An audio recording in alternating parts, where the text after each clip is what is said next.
Seja muito bem-vindo ao Overcast, podcast do Over Club Family Office, que aborda temas de planejamento patrimonial, investimentos e estilo de vida. E hoje nós vamos falar de um tema que é muito comum para os brasileiros, acho que vão gostar bastante.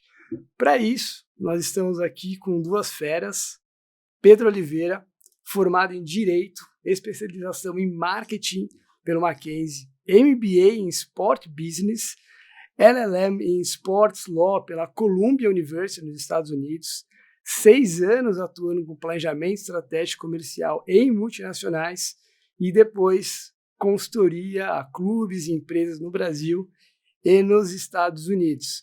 Cofundou a Outfield lá em 2016 e hoje é membro de conselho de 10 empresas, incluindo o Curitiba Futebol Clube, ou Curitiba, né? Seja muito bem-vindo, Pedro. Obrigado, Walter, pelo convite. Prazer estar aqui e falar com todo mundo. Contar, né, a gente estava falando antes de começar a gravar aqui, né, sobre tudo que está acontecendo no contexto do mercado esportivo no Brasil e no mundo, que felizmente está bastante aquecido, com muita oportunidade de investimento, principalmente. Né? Exatamente. Vai ser bem legal esse papo aí.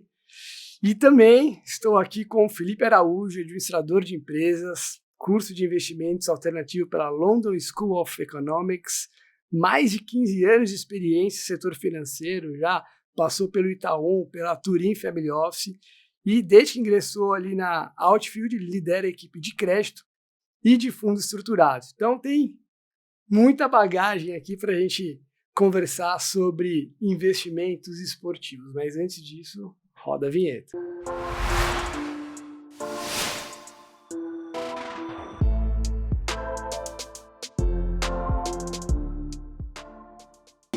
Bom, vou começar contigo, Pedro. Eu vou te fazer uma pergunta aqui para a gente conhecer um pouquinho melhor a Outfield, para quem está ouvindo a gente, enfim. Lá em 2016, vocês começaram a Outfield, uma consultoria, depois ela veio se transformar numa gestora de investimentos esportivos e líder na América Latina. Hoje, com mais de 850 milhões em gestão. Conta um pouquinho para a gente como é que foi isso aí desde 2016, enfim. Cara, antes de tudo, a gente sempre faz uma brincadeira que a gente é um bicho mais estranho que o normal, né? Então, a gente é um player 100% setorial, que significa que a gente só trabalha com esporte. Quando eu cofundei a empresa com o Lucas lá em 2016, a nossa ideia era trabalhar só com esporte, né, com o que está na adjacência do esporte, aí quando a gente fala de entretenimento, de mídia, de tecnologia, mas sempre com alguma relação direta com o mercado esportivo. Né? Na época, eu estava morando nos Estados Unidos, o Lucas estava voltando dos Estados Unidos, e a gente olhava, como a gente olha até hoje, para a indústria americana como fonte de inspiração para várias das coisas que a gente acaba replicando aqui no Brasil e na América Latina, e naquele momento a gente saía aqui no Brasil, né, de uma era de 10 anos ali em que a gente tinha tido grandes eventos esportivos no Brasil, né, Copa Pan-Americana 2007, Copa das Confederações 2013, Copa do Mundo 14, Olimpíada 16, mas ainda com pouca mudança estrutural relevante que fizesse de fato o ponteiro começar a girar. A gente olhando para o mercado americano e vendo tudo que acontece lá, pensou em empreender no esporte. Né? A primeira forma de empreender no esporte para a gente foi usar o nosso background ali de consultoria de estratégia, de M&A, para adentrar o mercado e começar na prática a oferecer serviço para os players do mercado esportivo aqui no Brasil. Naquela época, né, nossa primeira tese ali, a forma como a gente se posicionava era falar que a gente queria ser a McKinsey do esporte, era a forma mais simplista de posicionar, né, o que a gente queria trazer para o mercado. E entre a teoria e a prática tem uma diferença grande ali, né? Então a teoria era tentar ser McKinsey do esporte, na prática a gente acabou fazendo um pouquinho de tudo. Então a gente trabalhou com clube de futebol, como o caso do Flamengo, o caso do Figueirense, o caso do Red Bull, né, do Bragantino, que é cliente nosso até hoje. Trabalhamos com várias confederações, com empresas do setor, desde New Balance, fazendo a estratégia para a entrada da New Balance no futebol aqui na América do Sul, até a STB Hub, que, né, até então era a segunda maior etiqueteira do mundo, quando a gente trabalhou com eles aqui na estratégia de entrada deles no mercado brasileiro. E tudo isso foi quase que um grande laboratório na prática para a gente ir aprendendo sobre oportunidades e problemas estruturais da indústria. E aí, de novo, olhando para o mercado americano como fonte de inspiração, tudo que a gente via sobre falta de profissionalismo, falta de gestão estruturada organizada, falta de capital, né, falta de investimento, foi trazendo na gente o desejo de começar a investir na indústria de alguma maneira. E aí, na época, até, né, cruza muito com a chegada do Filipão para o time também, porque A gente vinha com um background grande de consultoria, né, de prestação de serviço, assim, investir é totalmente diferente na lógica ali de como a gente constrói esse negócio. Então, a gente, até pelo fato de ter mapeado alguns problemas específicos, começou com uma tese de Venture Capital, que ela era muito resultado do que a gente via de problema nos clientes, né? Então, vou dar um caso concreto aqui que aconteceu. Quando a gente trabalhava com o StubHub, o StubHub é uma etiqueteira que faz muito mercado secundário, mas no Brasil estava orientado para fazer mercado primário também. O StubHub, ele tinha o desafio, quando a gente chegava num clube, o clube demandava que a etiqueteira tinha que integrar com a plataforma de gestão do sócio-torcedor. E aí a gente foi entender quais eram as plataformas de gestão do sócio-torcedor que existiam no mercado na época, e a gente viu que tinha pouca integração entre as tecnologias, porque as plataformas de gestão do sócio-torcedor não eram nativas para isso, elas eram, em grande medida, puxadinhos ali que uma etiqueteira fazia para conseguir gerir um produto que é quase análogo. E aí a gente encontrou uma primeira empresa nativa do sócio-torcedor, que é a Tomorrow Sports, que foi a companhia que a gente acabou investindo, foi o nosso primeiro investimento de Venture Capital. Qual foi? Que a gente chama Tomorrow Sports, a companhia. Que ela foi resultado justamente da gente ter identificado essa dor dentro de um projeto, dentro de interlocutores com quem a gente conversava, da gente ter que ter uma solução do sócio-torcedor nativa para integrar com todos os outros pontos da jornada do fã. Então, a bilheteria, o e-commerce, a loja própria. Então, ter uma visão central, unificada de quem que é o fã, qual que é a jornada do Walter enquanto ele torce para o time A, B ou C. Então, mapeamos esse projeto, encontramos uma investida, criamos uma estrutura que na época era na prática um club deal de 6 milhões de reais. A gente levantou esse dinheiro com Family and Friends e um Family Office, com a premissa de investir em soluções early stage que resolvessem esses problemas da indústria, sempre olhando ali para cheques na época, né, de 400 mil a 1 milhão de reais, com essa premissa da gente ser um investidor estratégico que ia trabalhar muito no dia a dia da operação, junto com as investidas, conectar com os nossos clientes. E aí, na época que a gente posicionou isso para o mercado, foi quando a gente voltou a falar com o Filipão, a gente conhecia ele já da época de colégio, porque a gente via muita oportunidade para começar a investir, mas daí até onde a gente chegou como gestora hoje, estava muito longe, né? A gente nem sabia na época se a gente ia virar gestor ou não, né? Nos primeiros 6 meses de 2022, quando o Filipão se juntou ao time, foi muito da nossa discussão no escritório. Falou, putz, a gente hoje é uma consultoria que tem uma gestão de um club deal aqui dentro de casa. Né? Será que faz sentido a gente separar as coisas, avançar na direção de ser a primeira gestora 100% focada em esporte na América Latina e tal, que foi no fim o que a gente acabou fazendo, mas foi fruto de toda essa construção. Isso eu acho muito bacana, porque que nem você estava falando assim, futebol, esporte, é uma coisa que brasileiro, eu vivi no esporte a vida inteira, eu gostei de fazer esporte, para mim é uma coisa legal. A hora que eu começo a pensar, tá bom, eu consigo ganhar dinheiro com isso. Então existem empresários que foram lá, viram uma oportunidade, se formaram uma gestora especializada somente em esportes. E aí é até um ponto, vocês colocaram lá uma frase, eu estava lendo o material de vocês, Sportainment. Eu nunca tinha ouvido falar isso, achei muito legal. E como é que concilia, né? Como é que se gera valor assim? Transfere, a parte de esporte legal, bacana, eu sou um torcedor, além de torcedor eu consigo ganhar dinheiro com esporte. Como é que é essa transição, como é que vocês conseguem mostrar isso, talvez, para o investidor e em valor agregado mesmo, como investimento, como qualquer outro? Boa.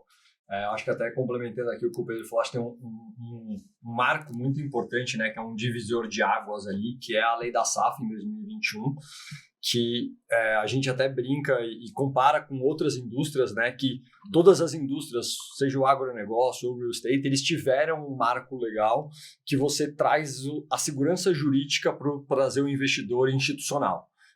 E na lei da SAF a gente viu muito claro isso, assim, como você comentou, né? Todo mundo, é um tema que todo mundo tem interesse, todo mundo palpita, todo mundo fala, mas até então a gente olhava e era uma classe de investimento não investível. Perfeito. Tinham algumas histórias ali, mas muito tortas, digamos assim.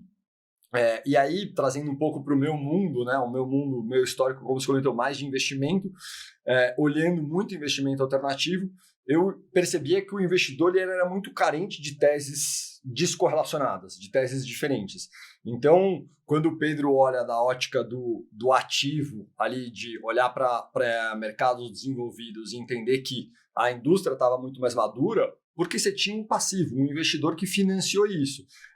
E aí, trazendo para o nosso mundo aqui, o primeiro passo, né, dessa conversa que a gente teve foi, dado que a gente tem uma mudança de regulamentação, agora a gente precisa começar a criar instrumentos para pegar todas essas dores ali que o Pedro e o Lucas conheciam, tinham um conhecimento como ninguém da indústria, mas como que a gente conseguia capitalizar em cima disso, porque a gente ia resolver o problema do clube, que eventualmente mostrando não tinha acesso a capital, e o problema do investidor, que ia trazer um capital para uma indústria descorrelacionada, que a gente tinha conhecimento, e como esse capital, esse clube tinha pouco acesso a capital, quando a gente conseguiu um capital, a gente tinha um bom retorno e eventualmente tínhamos garantias ali que davam segurança para estruturar uma operação. Eu acho que aqui é um exemplo de coisas que a gente foi entendendo, mas o principal ali, e aí respondendo um pouco da sua pergunta, era o que essas outras indústrias que surfaram um grande crescimento tinham em comum, era regulamento, era trazer o profissionalismo. Então, do mesmo jeito que a gente criticava ali os clubes que tinham baixo profissionalismo, a gente na nossa cabeça não tinha nenhuma gestora, que a gente tinha que trazer o mesmo nível de padrão de investimento, de análise e de regulamento da outras indústrias para a indústria do esporte, né? Deixar de ser só uma indústria que era o apaixonado que quer ali investir no clube porque é torcedor, mas não, olhar uma indústria que tem um crescimento e retorno financeiro. Perfeito. E acho que se olhar para o macro, né, complementando assim, a gente fala muito sobre o mercado global também na nossa trajetória, porque ao longo desses últimos 10 anos esse fenômeno aconteceu no mundo inteiro, não só no Brasil.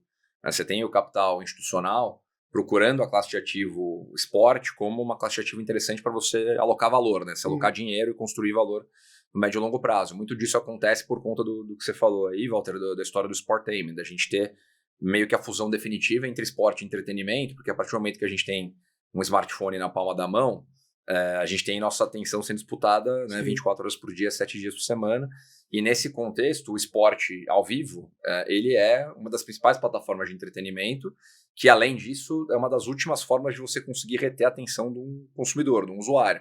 Né? Possivelmente o São Paulino que está mais triste hoje, ele estava parado ontem na frente da TV, assistindo no domingo, 6h30 da tarde, o São Paulo jogar com o Mirassol. O corintiano estava no sábado, 9 da noite, vendo Corinthians e Atlético Mineiro. Então, num mundo que a atenção está fragmentada, está pulverizada, o esporte ao vivo, e dando no Brasil, obviamente, os exemplos do futebol, mas no mundo inteiro você tem futebol como uma plataforma relevante, você tem nos Estados Unidos futebol americano, basquete, tem outras modalidades, né? Esse aumento de relevância do conteúdo ao vivo, ele cria valor, né? Porque no fim do dia você começa a ter a reprecificação do direito de transmissão, então, que são o principal driver de crescimento de receita da indústria no mundo inteiro.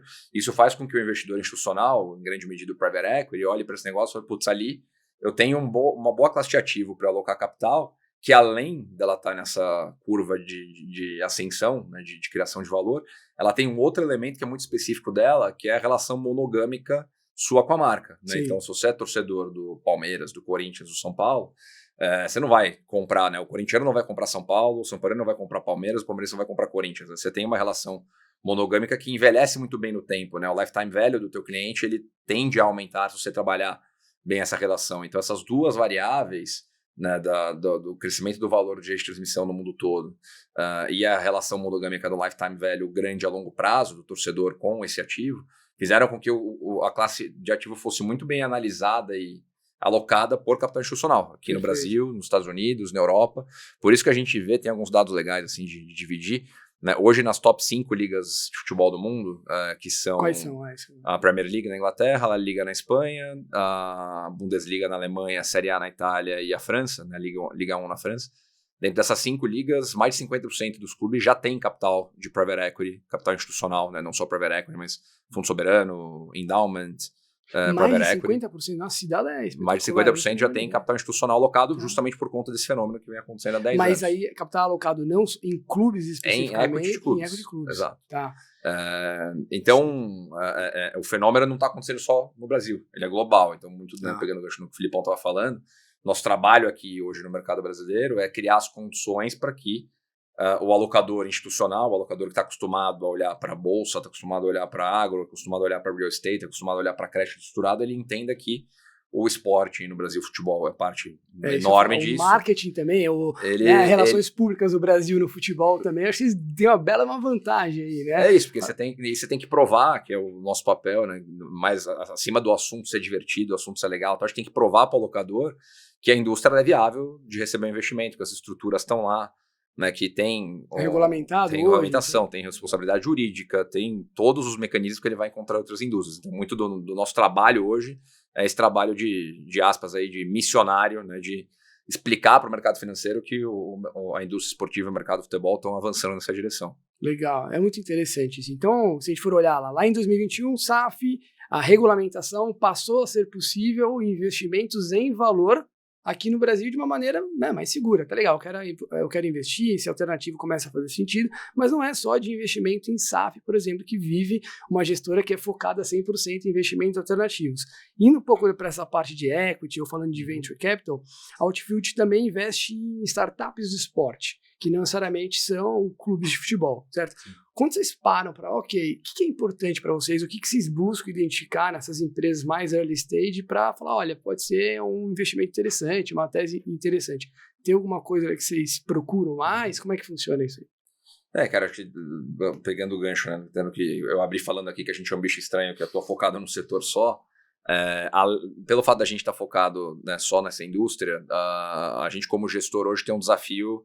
A brincadeira que a gente faz é que a gente tem quase 2 gestoras dentro de uma. Né? A gente tem uma estratégia muito clara para equities, uma estratégia muito clara para crédito. Né? Entrando em equities primeiro aí, a gente bifurca ela hoje em 2 macroteses. Então a gente olha para a parte de empresas early stage, né, da parte de empresas de tecnologia, e olha para clubes de futebol. Quando a gente fala de empresas early stage, o framework, né, a visão que a gente tem ali do ponto de vista temático, se divide em 3 temas. Então, para simplificar bem aqui, a gente olha para o que a gente chama de fan engagement, que são soluções que têm algum impacto na nossa experiência enquanto fãs, enquanto torcedores, enquanto consumidores de esporte.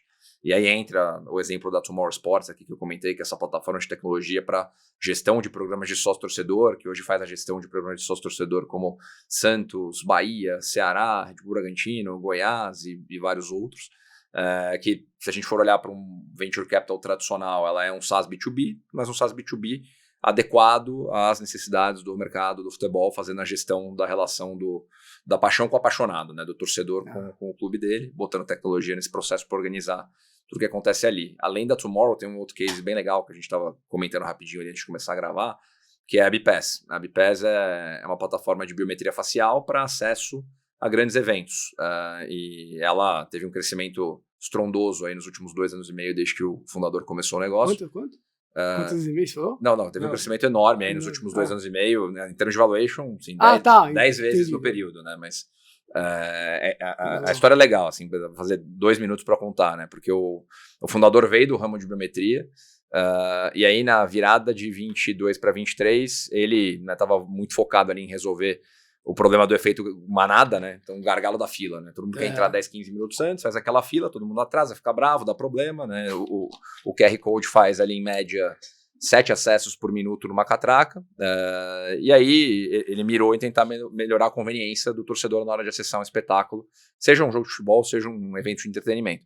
Na época, o Palmeiras estava com um problema grave de cambismo, e a Leila publicamente falava sobre querer encontrar uma forma de matar o cambismo. Ele foi lá para o Palmeiras, apresentou a solução, e a Leila achou maravilhoso porque era uma forma de sufocar o cambismo, porque com a tecnologia dele, você atrela um CPF a uma face. Então não tem mais cambismo. Desde então, no Allianz Parque, o Palmeiras resolveu esse problema.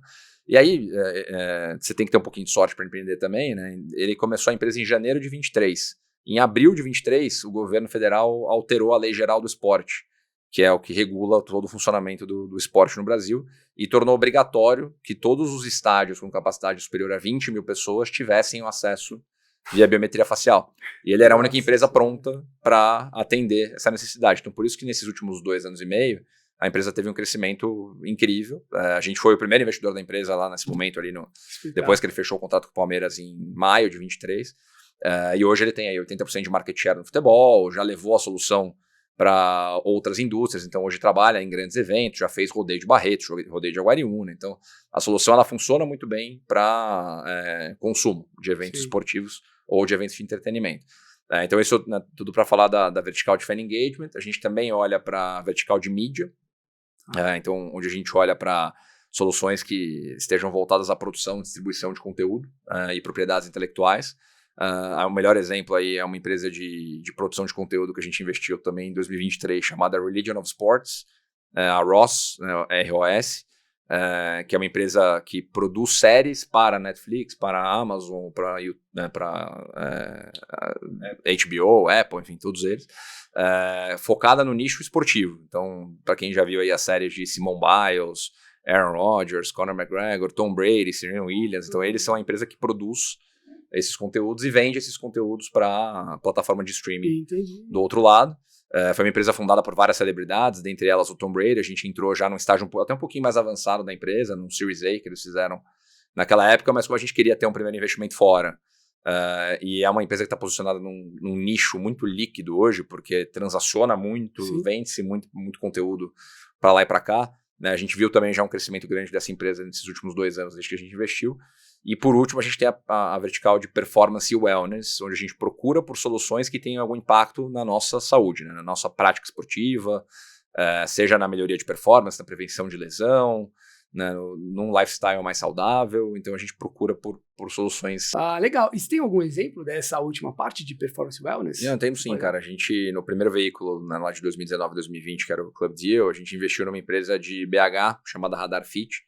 E a tese das empreendedoras era gamificar e recompensar o lifestyle saudável. Então, a premissa da plataforma delas é um aplicativo que, conforme você cumpra desafios na vida real, então você se hidrate bem, você durma bem, você come bem, você pratica exercício físico, você vai acumulando moedinhas e troca as moedinhas por prêmio.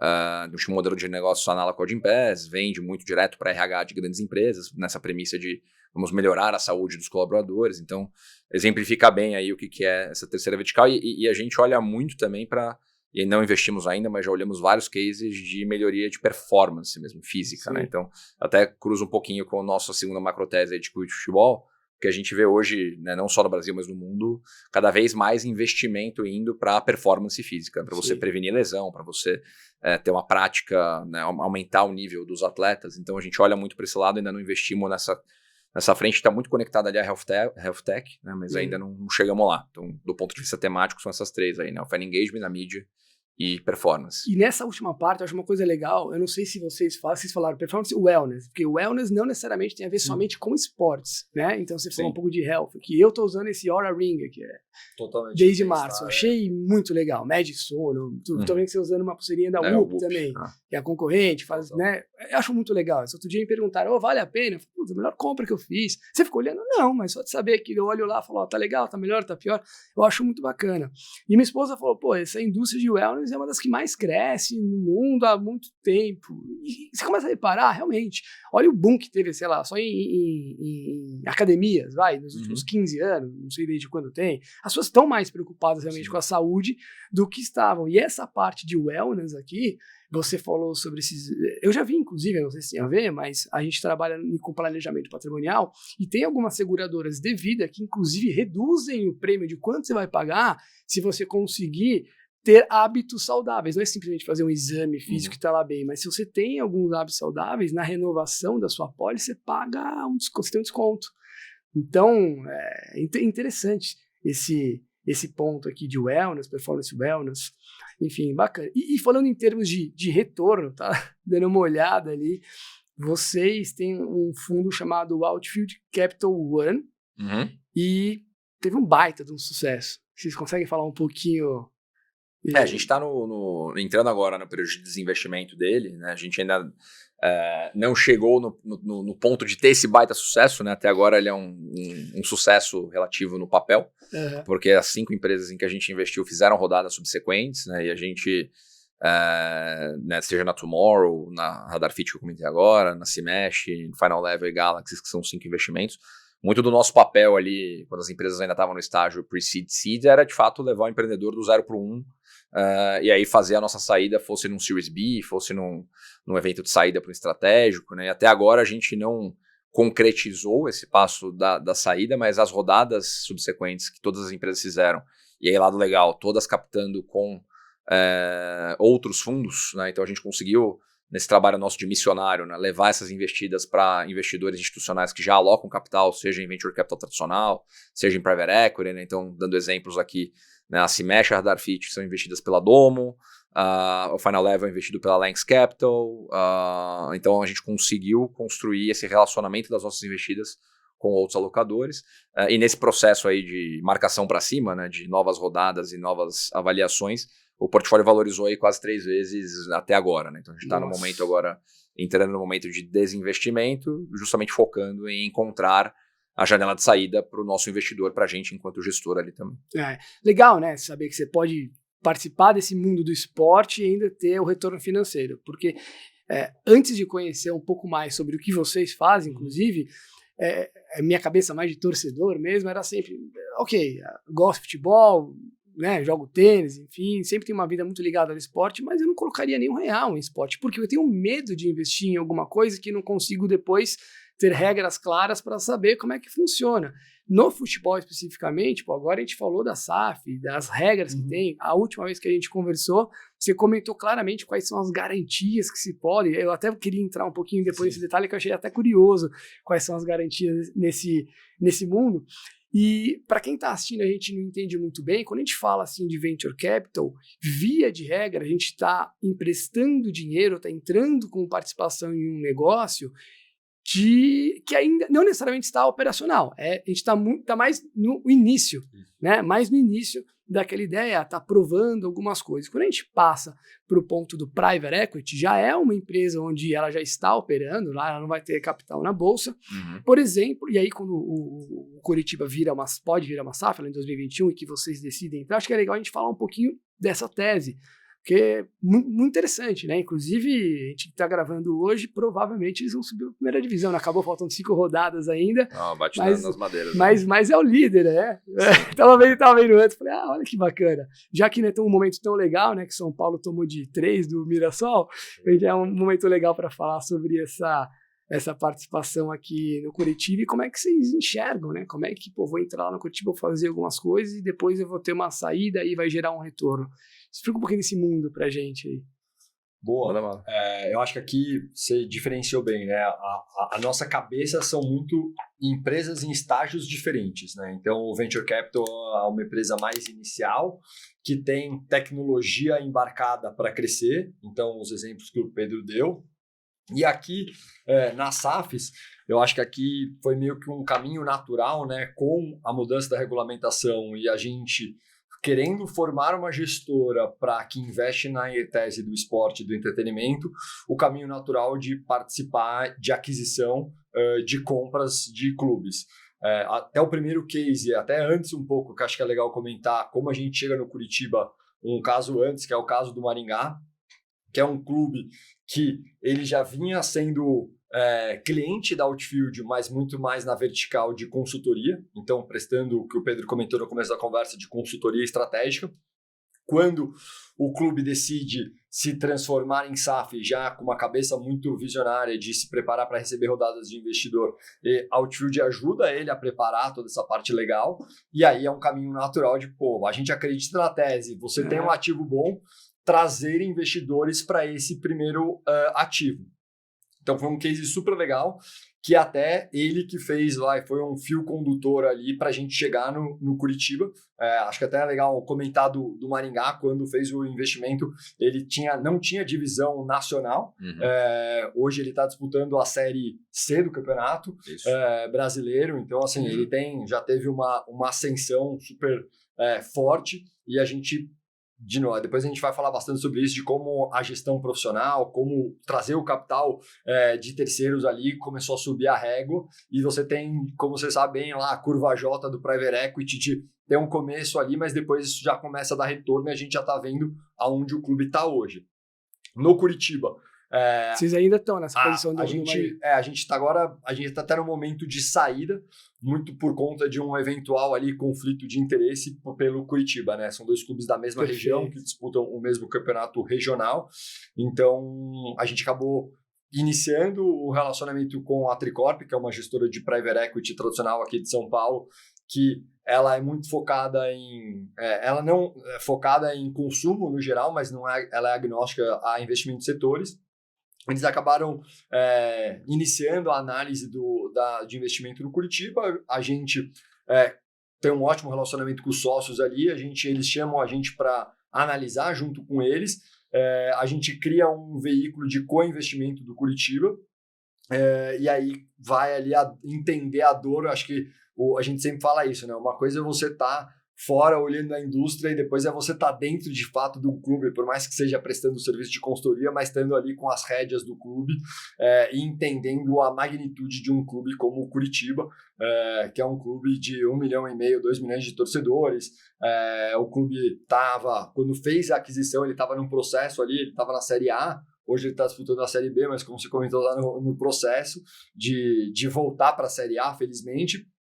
E aqui a nossa leitura de investir nesse tipo de ativo, você tem ali algumas alavancas de crescimento, né? Então, eu acho que aqui uma alavanca macro é muito o direito de transmissão, que depois a gente vai até comentar, né? Você teve, durante esse processo da compra, você teve uma mudança de estrutura econômica, no qual antigamente os clubes eles faziam uma negociação direto com os direitos de transmissão, no caso a Globo, e ao longo desse processo foi formado ali 2 blocos econômicos, né? Um grupo que é a Libra, onde o São Paulo está, o Palmeiras, vocês têm visto algumas discussões ali, e a Liga Forte União, que é onde o Curitiba se encontra. Qual que é a leitura que a gente fez muito olhando os mercados evoluídos, como o Pedro comentou, de que quando você tem essa formação de bloco, você tem um poder de barganha muito maior dos clubes e aí, consequentemente, o valor que os clubes recebem aumenta. E também a linha que o Pedro comentou de que hoje poucas coisas você vê ao vivo e o esporte é uma delas, então cada vez mais esse valor agregado de ter transmissão de esportes tem construído valor. Então a nossa leitura de cabeça de private equity no esporte era ter o benefício de um clube que estava nesse momento de negociação dos direitos de transmissão, e também tem a tese ali de que o clube, como modelo associativo, você tinha muita ineficiência de gestão. Então, até um dos nossos sócios hoje, o Lucas, ele é o CEO do clube, então você tem ali muitas melhorias. A gente brinca que o mato é muito alto, então ali não menosprezando, está sendo um trabalho excelente, mas você tem muitas melhorias de curto prazo que geram muito impacto. Exatamente.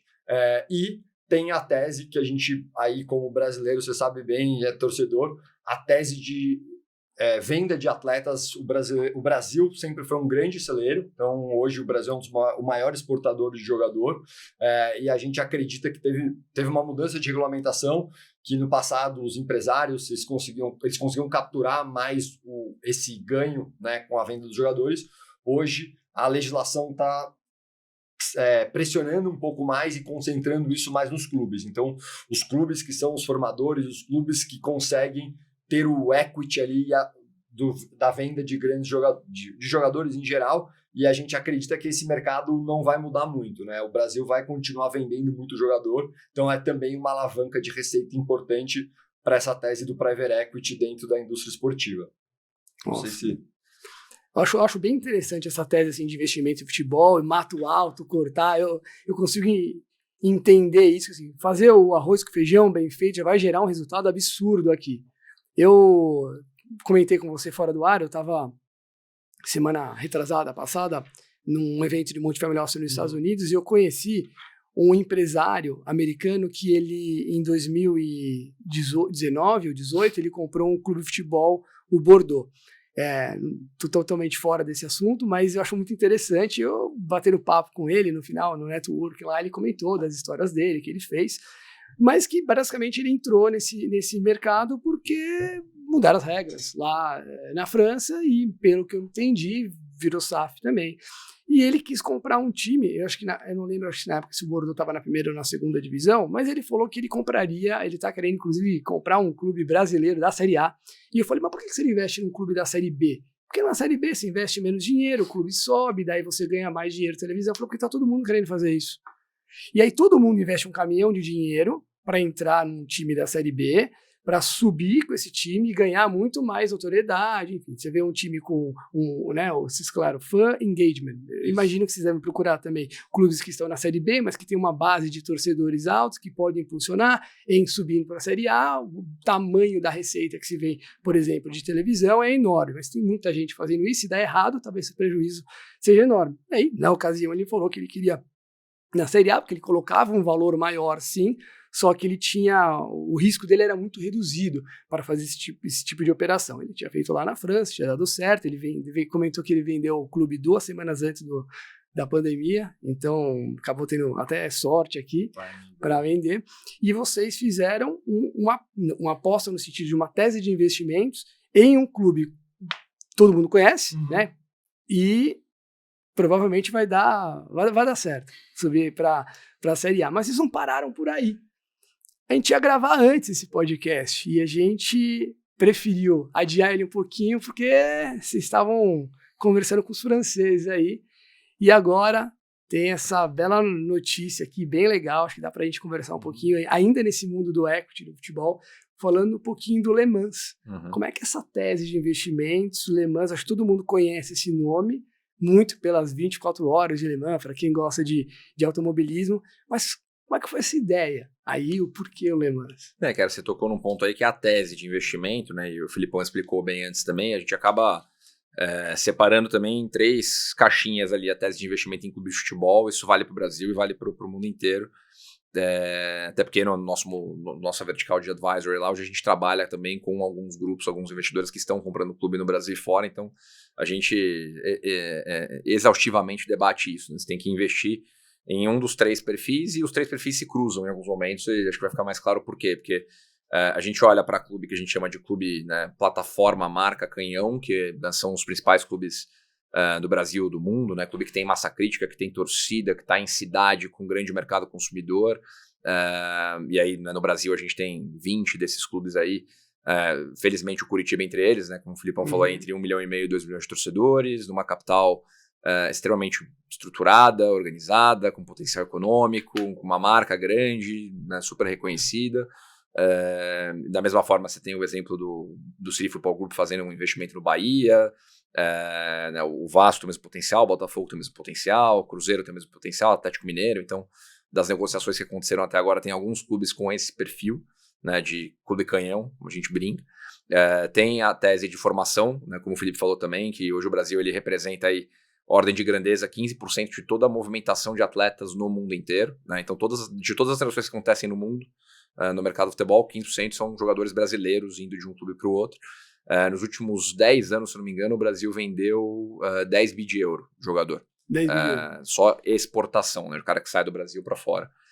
Então, no fim, acaba sendo um pouco extrativista, mas a gente tem um potencial enorme, né, no mercado que mais forma jogador do mundo, de poder não só formar esse atleta para utilização própria, né, para você qualificar seu elenco, ter mais capacidade esportiva, mas também rentabilizar esse ativo no futuro, como todos os outros mercados fazem também. Não tem demérito nenhum em fazer isso no futebol. E o terceiro, que era o exemplo que você estava falando aí, né, da história da ascensão esportiva, que a gente viu muito isso no caso do Maringá, que o Filipão citou antes. Né, o Maringá foi um clube que a gente conheceu ainda fora das divisões nacionais, e aí a analogia que a gente faz é um venture capital, né? A gente investe lá no momento em que ele estava no pre-seed, fora das divisões nacionais. Conforme ele vai crescendo e evoluindo esportivamente, ele vai para a primeira divisão do Campeonato Paranaense, classifica para a Série D, classifica para a Série C. E essa ascensão esportiva significa que ele está disputando competições maiores, com mais possibilidade de geração de receita, mais geração de fluxo de caixa, então um incremento no valuation. Então, hoje a gente fala com muito investidor e tem alguns que olham sim para a tese da ascensão esportiva, tem outros que olham para a tese de formação de atletas, tem outros que olham para a tese do clube canhão, e tem momentos que essas 3 coisas se cruzam. Sim, né? Você pegar uma virou outra também, a ascensão esportiva. Você pegar o exemplo, eu estava dando esse exemplo outro dia do Náutico, que estava na Série C, acabou de ser promovido para a Série B, mas é um clube que também tem mais de 1 milhão de torcedores, está num momento super estressado, com muita dívida, mas está numa capital, tem potencial econômico, tem potencial de ascensão esportiva, tem potencial de formação de atleta. Então, você tem bons projetos a serem procurados, onde essas três verticais, aí, essas 3 teses de investimento se cruzam. E aí, fiz todo esse preâmbulo aqui para chegar no caso concreto do Le Mans, porque para a gente o Le Mans também une essas 3 coisas. Né? Então, a partir do momento que a gente se tornou co-gestor do Curitiba, né, junto com a Tricorp, e vê um potencial incrível para o Curitiba, né, tudo dando certo, continuar crescendo, evoluindo, retornar à primeira divisão e estar no lugar de onde ele nunca deveria ter saído, a gente começou a se questionar também como investidor alocador de capital sobre qual era o próximo passo na nossa estratégia para investimento em futebol, né, lembrando, como eu falei no começo aqui, que é um fenômeno global, não só local. Sim. Então, se a gente entende que futebol é uma plataforma global e o maior mercado do futebol mundial é o futebol europeu, a gente tinha que estar no futebol europeu de alguma maneira. A gente foi analisar Portugal e França como 2 primeiros mercados, justamente por conta da tese de formação de atletas. Portugal tem esse elo cultural muito forte com o Brasil, né? Então, muito pela questão do idioma, né, da adaptação facilitada. Tem muito jogador brasileiro lá e é um mercado que vende muito bem dentro da própria Europa. Só que, ao longo do processo de análise, a gente foi olhar a França e a gente conseguiu mapear um dado que hoje, em resumo, né, grande parte dos principais jogadores do mundo são formados em 2 geografias. Ou no estado de São Paulo, ou num raio de 200 quilômetros em torno de Paris. Sério? Não, esse dado, calma. Tem uma relação grande com infraestrutura, com potencial econômico, né, no caso, calma, volta um pouquinho. No caso do Brasil. Qual aqui. o percentual que você falou? Tem 2 dados legais. Assim. O primeiro é que a gente pegou todas as seleções brasileiras e francesas que disputaram Copa do Mundo desde 1986. 80% dos jogadores das duas saem dessas regiões. Então, 80% de jogadores brasileiros que disputam Copa do Mundo nasceram ou se formaram profissionalmente no estado de São Paulo. 80% dos jogadores que disputaram Copa do Mundo pela França nasceram ou se formaram nesse raio de 200 km em torno de Paris. E tem várias correlações que você pode traçar. A gente fala muito sobre isso com alguns empresários. Assim, tem uma relação direta com infraestrutura, da família ter condição de achar melhores empregos, ter melhores escolas, do atleta se formar melhor olhando para uma formação 360, dos clubes que estão naquela região terem acesso a mais oportunidade de geração de receita e, por consequência, terem mais capacidade de investimento. Então, tem uma lógica, pelo fato de São Paulo, o estado de São Paulo ser de longe, né, o principal estado, economicamente falando, aqui do Brasil, e a região de Paris é a região economicamente mais pujante lá da França. Na França, ainda tem uma outra variável, que é a miscigenação gerada pela imigração. Né? Então, você tem todo o norte do continente africano meio que misturado naquela região do subúrbio expandido de Paris, onde você tem, né, já segundas e terceiras gerações de famílias de imigrantes vindo de Senegal, Mali, Costa do Marfim, Marrocos, né, e assim sucessivamente. Então, quando a gente encontrou esse dado, né, estabeleceu esse raio de 200 km em torno de Paris e foi procurar os clubes que estavam naquela região, a gente conheceu, né, o Le Mans, né, conheceu o clube, um clube extremamente bem gerido já, né, 0 de endividamento para a gente que vem do mercado brasileiro. 0? Pode isso? Então, a primeira reação é meio que essa. Né? O clube tem caixa, né, o clube tem um dono extremamente bom gestor, qualificado, está com o clube há 10 anos, veio retomando o clube esportivamente de uma maneira lenta e gradativa, mas com muita responsabilidade. Então, quando a gente, né, dentro desse raio estabelecido, pensando na tese de formação, encontrou um ativo como o Le Mans, numa cidade de 300 mil habitantes, mas que tem uma economia local relevante, tem muita indústria no entorno e tem a correlação histórica com o automobilismo, com essa plataforma de branding que a gente pode trabalhar, juntou meio que as 3 coisas, porque de um lado a gente tem esse ativo relativamente canhão, mas com uma série de histórias que a gente pode contar a partir dessa relação com o automobilismo, com a região de Le Mans. A gente tem a possibilidade de trabalhar a tese de formação, e a gente tem um ativo que permite também a ascensão esportiva, porque a gente faz o investimento nele agora recentemente, no momento que ele acabou de subir da terceira para a segunda divisão. Então, hoje ele está na segunda divisão, né? No sábado agora ganhamos fora de casa do líder, então foi um dia legal para falar do Le Mans também. Que legal! Estamos em 8º na tabela, então, né, a gente falou muito sobre isso no momento do investimento, não escondemos de ninguém que o objetivo esse ano é se manter, né? Nos mantermos na segunda divisão, para que no futuro a gente possa fazer a ascensão para a primeira. Então, o investimento lá, assim como aquele, junta os 3 elementos, né? O clube com marca, o clube que te dá a possibilidade de formar jogador e que te dá a possibilidade de ascensão esportiva. Legal, eu tava dando uma olhada também, vocês têm bastante trabalho, né? Porque eles falaram, lá já tem o mato não é tão alto, então já faz um trabalho interessante, não tem dívida, enfim. E um dos pontos que eu li que vocês estão fazendo lá, obviamente um dos objetivos é levar o time para a primeira divisão. Vocês têm um plano lá para 2032, se eu não me engano. E a média de público também que vocês gostariam de ter, entre outras coisas, mas tem média de público, me corrija se estiver errado, tá? De 20 mil torcedores ali durante o estádio, sendo que não foi tão bem, né? Essa parte de público no último ano. Como é que funciona? Como é que vocês veem? Falando mais do lado do torcedor, mas como é que você entra uma empresa lá e começa a arrumar toda essa casa, né? Como é que você vai fazer? Ok, né, ganho do líder.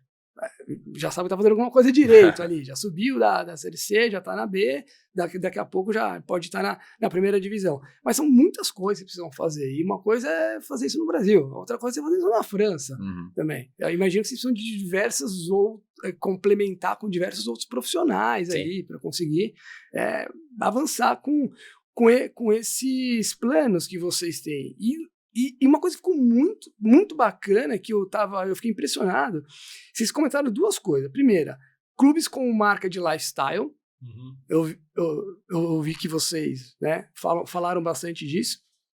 E também que o Novak Djokovic, Felipe Massa e Kevin Magnussen fazem parte do advisory board do Le Mans. Como é que funciona isso? Cara, acho que primeiro, na primeira parte da pergunta, a gente tem bastante hora de voo em operação de clube de futebol, né? Seja como consultor ou como investidor, primeiro no Maringá, depois no Curitiba, tudo isso trouxe um aprendizado muito grande, então a gente separa hoje muito claras as caixinhas ali. Então a gente tem a estratégia para tudo que acontece fora de campo, então aí na geração de receita, então como que a gente consegue alavancar a geração de receita no direito de transmissão, que é um pouco mais difícil, porque muitas vezes, como o Felipe explicou aqui, você já tem uma lógica estruturada de negociação, mas como é que a gente consegue participar desse processo ativamente, melhorar esse processo, como é que a gente consegue qualificar a venda de patrocínio, como é que a gente consegue melhorar a estratégia B2C, então melhorar a precificação de bilheteria, entender o produto sócio-torcedor, que lá na França é o season ticket, né, o carnê que o cara compra ingresso pro ano inteiro, melhorar o produto, né, que você vai comprar camisa, você vai comprar um sortimento de produto maior, seja numa loja própria, seja no e-commerce, melhorar a formação de atleta, porque querendo ou não, a receita, né, de venda de atleta é uma receita B2B também, no relacionamento que você tem que fazer com outros clubes, como, né, seus key accounts, futuros compradores. Então tem toda uma lógica, né, de ferramental para a gente trabalhar essas receitas. E aí a operação dentro de campo, ela é extremamente complexa, porque além de você estar falando de um processo que você pode fazer, você pode ter metodologia, pode ter processo, pode ter pessoa. Se a bola não entra, todo mundo burro, não serve para nada. Isso no Brasil e no mundo inteiro. E é o que torna o negócio tão apaixonante. Mas, então, dentro de campo é uma operação, né, muito mais complexa, que envolve, né, como eu falei, muito processo, muita gente, muita metodologia. E felizmente a gente tem, no meu entendimento, evoluído nisso cada vez mais, ainda com muito espaço para crescer, tanto aqui, né, pensando em Brasil, Curitiba, quanto no que a gente começou a fazer no Le Mans. E aí no Le Mans, acho que os dois exemplos que você deu aí, né, primeiro usando o dado de ocupação, né, a gente vinha de uma terceira divisão em que a nossa média de público foi de 5 mil pessoas, e aí tem um ponto muito legal, que foi um dos principais highlights do nosso investimento lá, que o Le Mans tem um estádio de primeiríssima linha, que fica dentro do autódromo das 24 horas de Le Mans, então dentro do raio do autódromo está o nosso estádio, está o nosso centro de treinamento. O estádio foi construído para a Eurocopa de 2016, apesar de Le Mans não ter ganhado o bid, mas tentou ser sede da Eurocopa de 2016 e por isso investiu muito no estádio, que é AAA, primeiríssima linha, e a gente entende que justamente pela capacidade dele tem o potencial numa segunda divisão, com jogos melhores, maiores, de ter uma ocupação pelo menos de 14, 15 mil pessoas, chegando a 50% do total, para que a gente, melhorando a jornada, investindo em tecnologia, consiga chegar cada vez mais perto desses 20 mil de média de público presente no estádio. E aí, associado a isso, e chega nos nomes que você mencionou, para a gente é muito importante trabalhar a conexão da marca Le Mans, da cidade Le Mans, com automobilismo, com futebol. A cidade é reconhecida no mundo inteiro por conta do automobilismo. A gente não tem tanta propriedade no assunto assim, primeiro porque até recentemente a gente nunca tinha trabalhado diretamente com o tema automobilismo dentro da Outfield, agora o Le Mans é o primeiro projeto que de alguma maneira acaba encostando em todas essas coisas. Então a gente queria trazer embaixadores para o projeto que tivessem essa legitimidade, né, essa propriedade no assunto. E aí tem fazendo bifurcação aqui para contar essa história que é legal, a gente foi apresentar o case para o Georgios Frangoulis, que é o CEO e fundador da Oakberry, que é um cara aficionado por automobilismo e por futebol. Ele viu o projeto, piloto, foi piloto de Porsche Cup por muito tempo. Ele viu o projeto e falou, cara, isso é incrível, eu não quero só investir, eu quero ser sócio, eu quero trabalhar, vou cair para dentro, vamos nessa, e não só vou cair para dentro, vou trazer uns caras que vão ajudar a gente a trabalhar toda essa frente de branding, alavancar o clube, alavancar a cidade, e aí ele trouxe o Felipe, o Felipe Massa, que até estava com a gente em Le Mans semana passada, né, num evento de comemoração dos 40 anos do clube, o Kevin Magnussen, os dois combinados aí, tem 25 temporadas de Fórmula 1 e um currículo que fala por si só, e a cerejinha do bolo foi o Djokovic, né, de um cara que adora futebol, até então não tinha feito investimento nenhum no futebol, e o Le Mans é o primeiro investimento que ele faz no futebol, e até o jogo de sábado, que a gente ganhou de 3-2 do líder fora de casa e tal, foi uma vitória tão, por um lado, inesperada, mas legal, que todos os caras postaram organicamente. Então, assim, o Djokovic postou que a gente ganhou, o Massa postou que a gente ganhou, então os caras estão engajados com o negócio, e a nossa ideia é que no longo prazo a gente consiga tê-los cada vez mais envolvidos, né? O Felipe esteve lá, participou dos eventos, fez reunião com a gente na prefeitura, então tá bem próximo do projeto já. O Djokovic, conforme ele faça a transição aí, né, da carreira de tenista profissional, a ideia é que ele se aproxime mais também. E o Magnussen também tá com uma rotina um pouquinho mais complexa aí, porque tá disputando competição na Europa, nos Estados Unidos e tal. Mas a gente espera também que esteja mais perto da gente em breve. Então são caras que estão entrando com um investimento relevante em dinheiro, mas também colaborando com a construção do projeto. Nossa, muito legal. Imagina, assim, tá na Advisory Board, tá o Djokovic, assim, pô, bacana. Legal. Nitidamente, trabalho com o que eu gosto, né? O cara fala de esporte, fala de investimento, dá dinheiro. Bacana. Show de bola. Bom, acho que agora a gente pode falar um pouquinho da parte de crédito. Vamos nessa falar? Então a gente já entendeu aqui, né, recapitulando um pouquinho, investimentos esportivos, a gente falou sobre venture capital, a gente falou daquelas empresas de early stage, vocês também têm lá aqueles blocos que vocês dividem, na parte, falando da parte de equity, vocês também, né, tem os clubes canhões, eu anotei aqui, formação, ascensão. Aliás, você comentou uma coisa, uma curiosidade, 15% de toda a venda de atletas vem do Brasil nos últimos 10, 15 anos. Obviamente, em termos de valores, vai ser muito menor, né? Muito menor isso aqui, né? Sim. Ou seja, um potencial absurdo aqui que tem também para trabalhar. Mas, ok. Voltando lá na parte indo para agora na parte de crédito, eu acho que eu vi algum podcast, vocês falando, que os clubes brasileiros têm 15 bilhões em dívidas. Somando todos os clubes, acho que Série A, B, C, acho que todos. 15 bilhões. Lembrando que o Le Mans tem 0, né? Ou time, não sei. Tá, só para quem está ouvindo a gente lembrar. Como é que funciona essa solução? Como é que funciona essa parte de crédito nesse mundo do esporte? Entender um pouquinho aí, para quem está ouvindo a gente. Não, perfeito. Acho que também o ponto que a gente falou, que acho que é importante ressaltar, né? A gente quer ser uma casa, uma gestora que a gente chama de one-stop shop. Então, não necessariamente, se a gente vai conversar com um clube, de exemplo do Curitiba, a gente vai conversar, não sou SAF, não estou pronto para fazer uma captação e trazer dinheiro. Tudo bem, não dá para a gente parar a conversa por aí. Tá bom, mas você tem dívida? Tenho. Então, a gente trabalha tanto no equity quanto no crédito para ser a solução do esporte, ser a principal gestora. Eu acho que esse número ele é muito grande, muito expressivo, e parte disso é porque os clubes eles sempre tiveram muito pouco acesso ao mercado de capitais. Então, essa dívida ela foi sempre sendo construída de uma maneira muito pouco formal. Os clubes, a gente brinca, né, comenta, qualquer clube que tem hoje 300, 400, 500 milhões de reais, você tem um clube que fatura mais de 1 bi, se ele tivesse posicionado em qualquer outro segmento de indústria, ele teria uma linha de crédito no banco que conseguiria acesso a capital. Por conta de um preconceito, e parte desse preconceito muito válido, porque os clubes tinham uma gestão muito informal, eles não tinham acesso a um crédito condizente com o nível de faturamento deles. Então, eles foram buscar acesso a outras linhas de crédito. Normalmente, essas outras linhas de crédito são mais caras, e aí é um pouco do fenômeno bola de neve, de que você pega uma dívida cara, você não consegue pagar essa dívida, você tem multa, tem juros, e somado a isso, uma gestão no modelo associativo, onde você tem um mandato ali de 4 anos, e depois ou 2, 3, 4 anos, dando exemplo, que você não tem a responsabilidade do negócio. Então, o que você faz? Você vai lá, contrata o lateral esquerdo para... Por exemplo, joguei lá. Você contrata um jogador caro que, né, você acha que ele vai ser a solução mágica, você não tem a tecnologia, a informação para ter fazer uma eficiência de gestão, você faz contratação atrás de contratação, e isso vai só aumentando o seu nível de endividamento, mas acabou o seu mandato, passou o problema para a próxima gestão, e aí ele vai falar, aqui está endividado, mas eu vou achar, ele não achou com o lateral direito, eu vou achar com o lateral esquerdo. Então, dando o exemplo aqui, mas acho que fica a mensagem de por que esse nível de endividamento foi tão alto. E a nossa solução, como o Pedro falou, a gente é muito olhar a indústria e achar onde todo mundo vê problema, a gente tenta achar uma solução.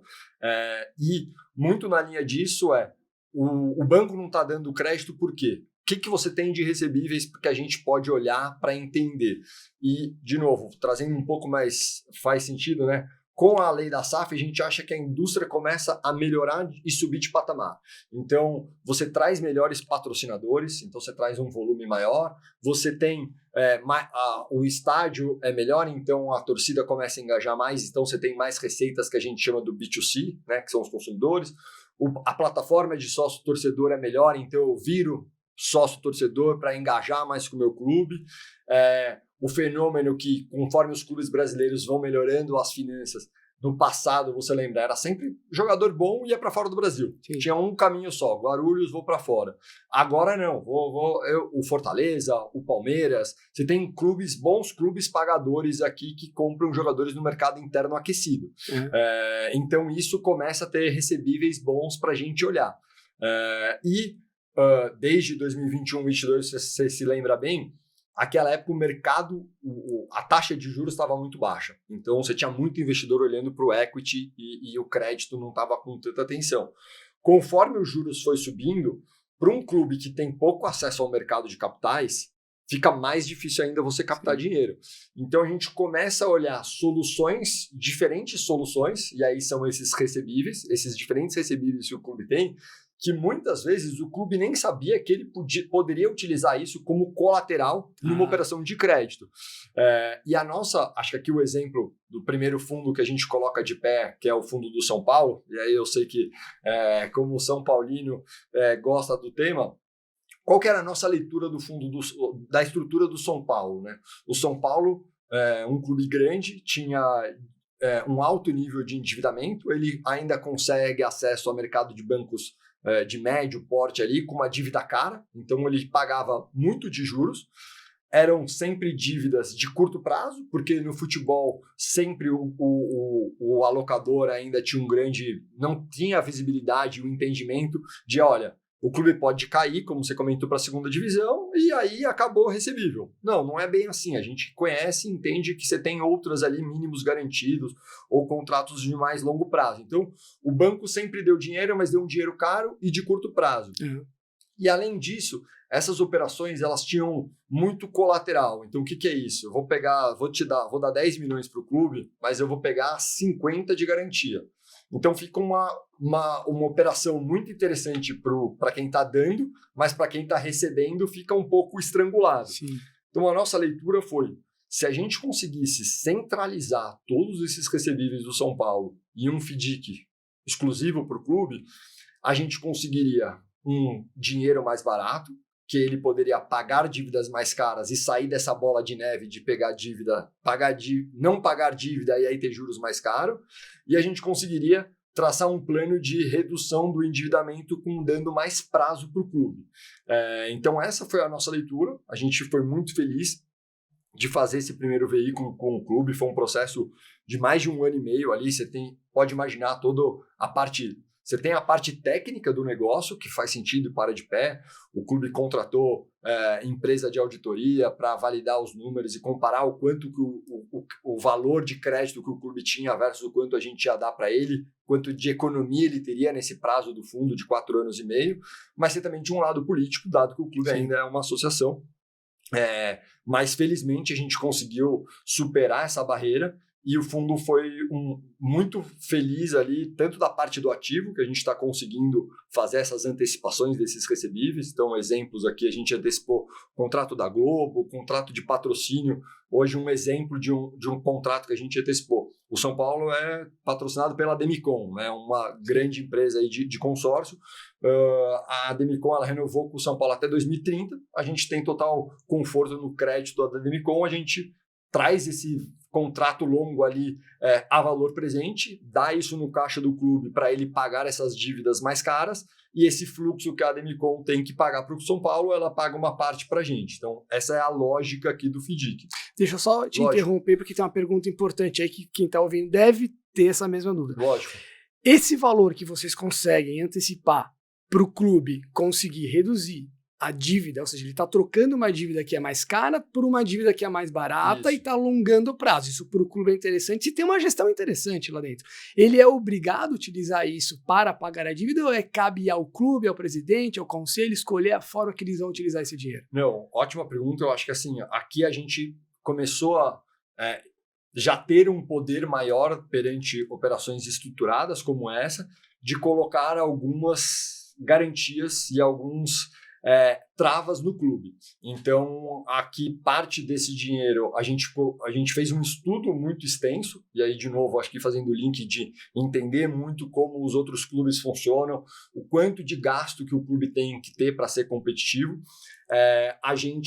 Ele tem como principal objetivo redução de dívida bancária, sim, e ele tem limites que ele pode ter de gasto. Então, obviamente, a gente não quer ser visto como o bad cop aqui de colocar uma trava de gastos no clube no futebol. A ideia aqui é pegar números de clubes que fizeram o dever de casa e clubes que estão no mesmo patamar do São Paulo e como eles gastam. O objetivo aqui é gastar de maneira mais eficiente. Na parte administrativa também ter um controle de gastos. Então, esses daqui são as reciprocidades que o clube tem conforme o nosso capital. E a gente tem a segurança, a gente tem um comitê de crédito que, caso essas exigências não sejam cumpridas, a gente o fundo, a gente deixa de antecipar novos contratos e aí, naturalmente, o fundo vai se esvaziando. Então, aqui o nosso investidor tem essa proteção de que, se o clube não seguir o combinado, né, o fundo ele vai deixando de fazer novas operações. Então, a gente não prejudica o clube, mas também não prejudica o nosso investidor. E acho que é diferente de outros movimentos, outros exemplos que já acontecem no mercado há muito tempo. A inovação, né, da operação estruturada com o São Paulo são as regras de governança para que o clube consiga avançar em temas em que até então não tinha avançado, né? Então, o que a gente fala muito é que nesse momento o clube está passando por um momento mais duro, né, normal, né, colocando o trem no trilho, e por isso que tem um teto para investimento no departamento de futebol, né, de despesas com o departamento de futebol, que fez com que o clube fosse o clube da Série A que menos gastasse com contratação de novos atletas esse ano. Teve um processo de desmobilização de folha, né, de mandar 19 atletas embora, seja venda, seja rescisão de contrato, seja empréstimo, terceirizando o pagamento do salário para outros clubes, porque precisava ser feito isso para que se enquadrasse dentro dessa regra. Tem a obrigatoriedade de gerar um superávit dentro dos exercícios durante a duração do fundo. Então, tem vários processos mais duros de serem implementados, que vêm sendo implementados para a gestão, mas é o que a gente tem falado bastante, né? Um filme, não uma fotografia, né? Então, a gente já tem aí bons indicadores de que as coisas estão melhores esse ano do que estavam no ano passado, e caso tudo caminhe nessa direção, esperamos que em 26 esteja melhor que 25 e assim sucessivamente, mas talvez a notícia não tão boa para o torcedor do São Paulo é que ainda tem por isso que o fundo tem 4 anos e meio, né? Um projeto que não se resolve em 6 meses. Exatamente. Ele tem isso para o torcedor é muito difícil, né? Porque eu vi um outro podcast seu falando, mas o São Paulo foi o clube que menos investiu em direitos econômicos, né? Você comprar um jogador, talvez, para poder vender depois, vai nos jogadores que estão disponíveis no mercado. E se for ver com o olhar de investidor, de quem está arrumando a casa, um clube que faz quartas de final de uma Libertadores, até pouco tempo atrás estava brigando no Brasileiro com times como Flamengo e Palmeiras que tem um potencial econômico muito maior, mas que em algum momento fizeram essa lição de casa lá atrás. Isso. Então, quando você toma uma porrada de 3-0 do Mirassol, que o Paulista ele conhece bem o Mirassol, e fala, caramba, tá tudo errado, não tem nada certo. Quando, na verdade, calma, gente, isso aqui a gente tem que arrumar a casa, não é do dia para a noite, né? Você tem que demorar um pouquinho aqui, mas do outro lado, além do dinheiro, além de sobrar mais dinheiro, tem que tomar boas decisões. E a minha pergunta você respondeu, ou seja, não, sim, tem uma parte do orçamento que eles precisam fazer coisas que é o combinado. Se não fizer o combinado também, legal, bacana, mas... E como qualquer outro negócio, né? Se a gente for olhar para qualquer outra indústria... Né? Tá profissionalizando de verdade. Quem tem empresa, né? Você tem sempre o orçamento tem que ser cumprido, né? Você não pode cobrir o pé para descobrir a cabeça como o futebol. sempre fez aqui no Brasil. Então você tem limites que têm que ser trabalhados, né? Então, São Paulo tem 350 milhões para investir no futebol em 2025. Como ele vai gastar os 350 milhões é um problema deles, né? Ele pode querer contratar um jogador de 250 e gastar os outros 100 para montar o elenco dele, da mesma forma que ele pode dividir isso entre 30 jogadores. Então a gestão do recurso, ela é discricionária do clube, né, para alocação do departamento de futebol. E aí entra um lado grande de alinhamento de expectativa, de comunicação, né? O resultado do São Paulo ontem, perder do Mirassol de 3-0 em 2025 é um resultado absolutamente normal. Porque do outro lado, você tem um clube bem estruturado, com gestão, de do destino, com zero de endividamento. É duro falar isso, mas é verdadeiro, né? E não quer dizer que o São Paulo, como você bem disse, o São Paulo tem o potencial que o Flamengo e o Palmeiras têm, ou tinham lá atrás, quando fizeram os processos de turnaround deles há 10 anos atrás, para chegar onde o Palmeiras e o Flamengo estão hoje. É que ele tem que passar pelo remédio amargo agora. A gente brinca, assim, é o que você falou. A gente está olhando um clube de centenário, né? Próximo do centenário. Você vai fazer aqui um ajuste e quando a gente começou a conversa, hoje, a gente olha qual que é a nossa leitura, né? Os clubes que ou viraram SAF, aí você tem uma injeção de capital, ou os clubes que estão fazendo o dever de casa do lado do redução de endividamento, porque e até trazendo exemplos de fora, né? Que a gente olha, a nossa leitura é que vai começar a abrir uma boca de jacaré. E esse dado já está acontecendo, assim. É fato que eu posso, depois daqui a 5 anos, você me cobra isso. Ou o Flamengo ou o Palmeiras, eles vão estar no top 5 do brasileiro. Por quê? Porque foi feito um dever de casa alguns anos atrás e eles já estão colhendo os frutos agora. E eles você entra num ciclo ali de quanto mais você disputa, você contrata, retém melhores jogadores, você consegue contratar, você tem mais linha de patrocínio, então vira tudo positivo. Só que você tem o outro lado da moeda, que é tudo negativo. Você atrasa o pagamento do jogador, o jogador não quer vir, você paga mais multa, paga caro, você tem um nível de endividamento alto. Então, a gente brincava que o São Paulo estava no meio do caminho ali. Ele tem todo o potencial e tem tudo para chegar daqui a 3, 4 anos com um nível de endividamento muito menor, uma boa gestão, mais eficiente, e aí brigando no topo da tabela com todo mundo. Mas tem clubes que estão no sentido oposto ali, né? Então, acho que é um pouco do que a gente tem feito. E aí, trazendo um pouco da leitura da nossa gestora, se essa é uma dor do São Paulo, que é um clube grande, imagina como é a dor dos outros clubes pequenos e clubes médios para fazer esse financiamento. Então a gente cria um segundo veículo, que é o que a gente chama de FDIC Futebol, que aí a gente faz exatamente as mesmas operações, só que com volumes menores e uma carteira mais pulverizada. E aí tem exemplos legais, que a gente já tem aqui alguns ativos na carteira, de vendas de jogadores, ou mesmo receitas que o Pedro comentou, né? E eu não conhecia essa indústria.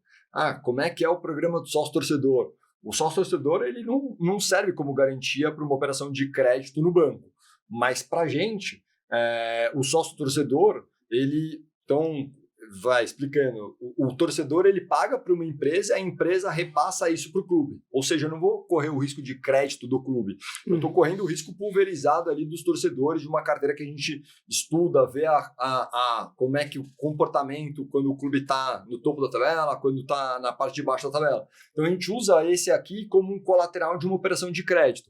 Junta isso com um patrocínio, junta isso com uma venda de jogador e faz uma operação para o clube.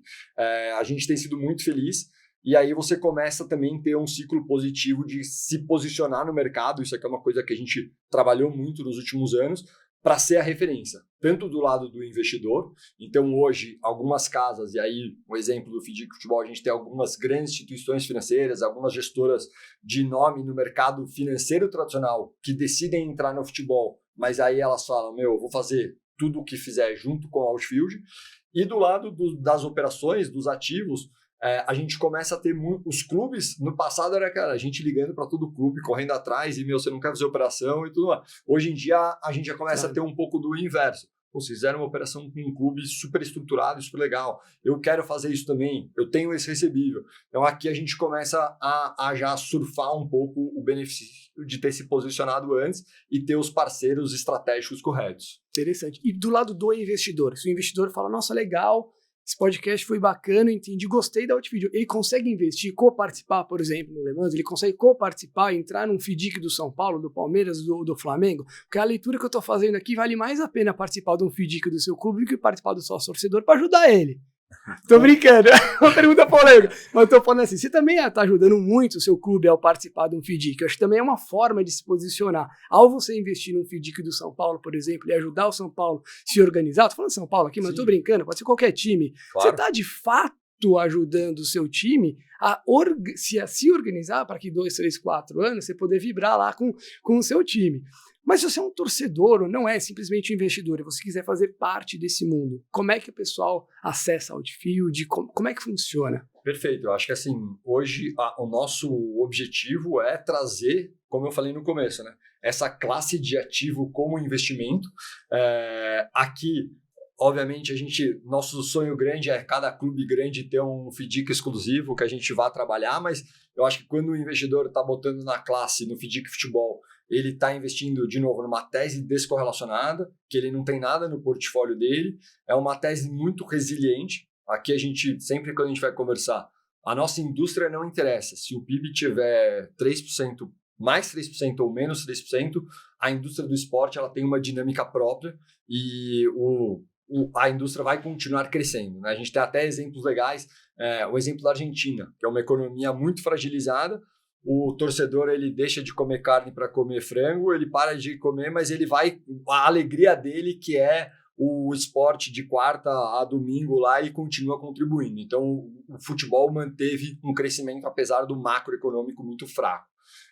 Então a gente tem sim, acho que depois a gente pode mandar nas redes sociais e o contato para entrar em contato com a gente, investidores que tenham interesse tanto no fundo de crédito quanto também nos fundos de equity aqui, que são as compras de participação. Exato. Acho que o nosso trabalho aqui, né, reforçando o que eu falei no começo, é muito ser missionário da indústria e mostrar e provar que faz sentido alocar capital, né? A gente brinca também que, no fim, a gente é um grande encanador, né? A gente está construindo os tubos e conexões do mercado financeiro com uma indústria historicamente desassistida. Então, todo mundo que tiver interesse, né, quiser procurar a gente no site, né, outfieldinc.com, buscar eu e Felipe no LinkedIn aí, a gente pode bater um papo, porque o nosso trabalho é, de fato, conseguir trazer mais interesse e mais capital de forma segura para dentro do mercado. Legal. Gente, muito obrigado. Tá muito legal o papo, mas se a gente deixar, a gente vai ficar aqui muito tempo. Queria agradecer de verdade, Pedro, Felipe, participação aqui.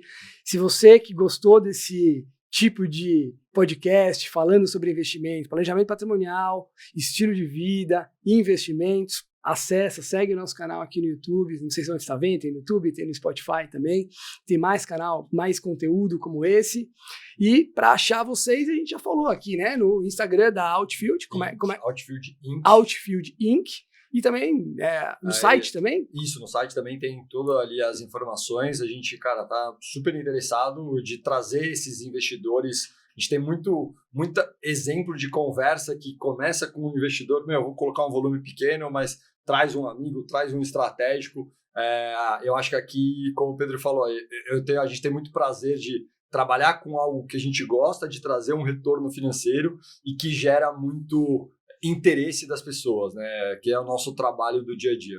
E já que estamos aqui falando com Family Office, né? Você que estiver assistindo a gente e que tem seu Family Office, pede pro Family Office incluir esporte na carteira também para diversificar, que ajuda. Olha lá, já fica chamada aí, hein? Maravilha também. E acho que é isso aí. E também lembrando, vocês também têm um podcast do Market Makers, então quem quiser saber mais sobre esporte, sobre esse mundo, tiver curiosidade, também pode acessar lá, né? Market Makers. A gente tem uma parceria com o Market Makers do Thiago Salomão, né? Uma das verticais ali agora é o Sports Market Makers, onde a gente fala sobre negócios do esporte. Então, no nosso canal no YouTube é Sports Market Makers, no Instagram a gente é Sport MM, então M-Makers, desculpa, Sports M-Makers. Então, esse trabalho de produzir conteúdo e disseminar muito do que a gente está falando aqui nessa última hora. Maravilha, gente. Obrigadão.